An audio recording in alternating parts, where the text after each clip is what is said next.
Il arrive souvent que l'on connaisse la loi d'une variable aléatoire et que l'on veuille obtenir celle d'une autre variable aléatoire qui soit une transformation de la première. Nous allons voir un résultat qui permet justement d'obtenir directement la loi, en fait la densité de cette nouvelle variable aléatoire-là, lorsque la variable aléatoire que l'on transforme est continue, c'est-à-dire qu'elle a une même densité, et que la fonction g, celle qui transforme, soit suffisamment régulière.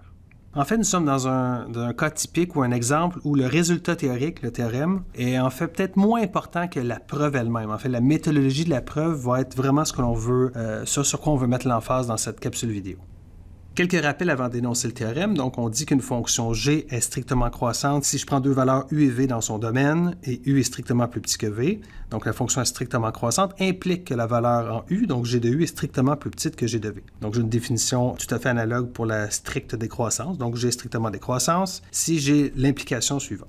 Donc, pour une telle fonction, donc qui serait strictement monotone, donc strictement croissante ou bien strictement décroissante, une telle fonction va nécessairement admettre une fonction inverse. Donc, une fonction inverse, c'est une fonction qui est définie sur l'image de la fonction g et qui prend les valeurs qui sont donc dans le domaine de la fonction g. Et évidemment, si je compose g et son inverse, j'obtiens la fonction identité.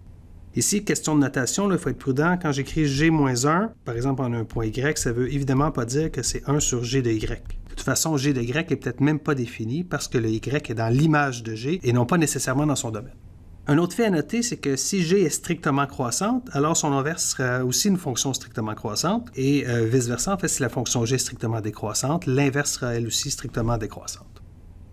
Donc, voici maintenant l'énoncé du théorème. Donc, si j'ai une variable aléatoire grand X qui est continue et qui admet la densité suivante, si je me prends une transformation, c'est-à-dire une fonction g qui est une fonction strictement monotone et aussi dérivable, alors la densité de la variable aléatoire y qui est donnée par g de x va être de la forme suivante. C'est-à-dire que ce sera une fonction par branche. Donc, en tout point y pour lesquels il existe un x qui permet d'atteindre y avec la fonction g, j'aurai la densité suivante, c'est-à-dire la fonction de densité de x appliquée en g-1 de y, multipliée par quoi? Par la valeur absolue de la dérivée de g-1.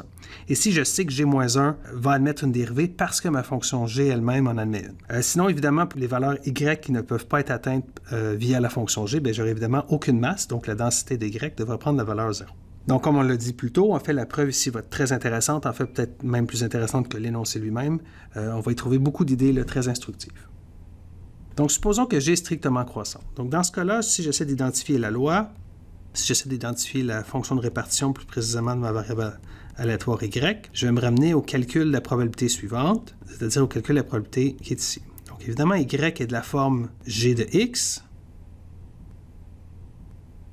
Donc, ce que je vais faire, c'est que je vais appliquer la transformation g-1 des deux côtés. Donc, g-1 ici de g de x, et je vais aussi appliquer g-1 à ma valeur petit y.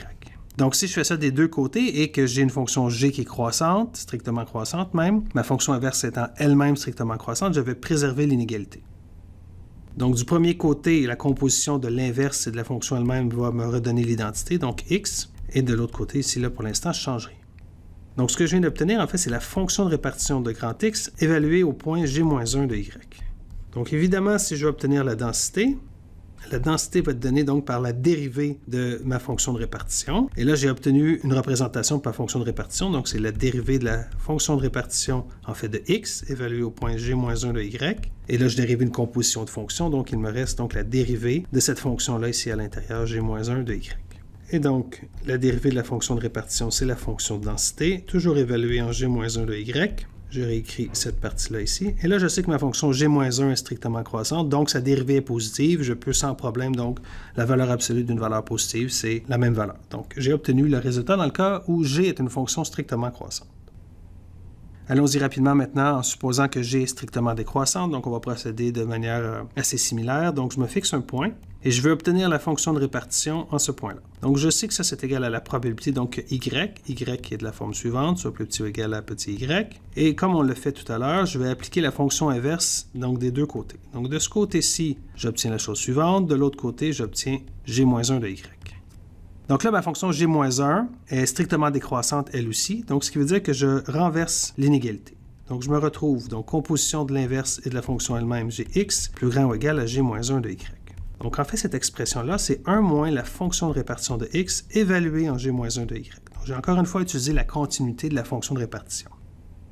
Donc si je veux obtenir la fonction de densité, pour pour y. En fait, je vais dériver cette dernière expression-là. Donc, j'aurai 0 moins la dérivée de la fonction de répartition de x évaluée en g-1 de y, multiplié par la dérivée de g-1 de y.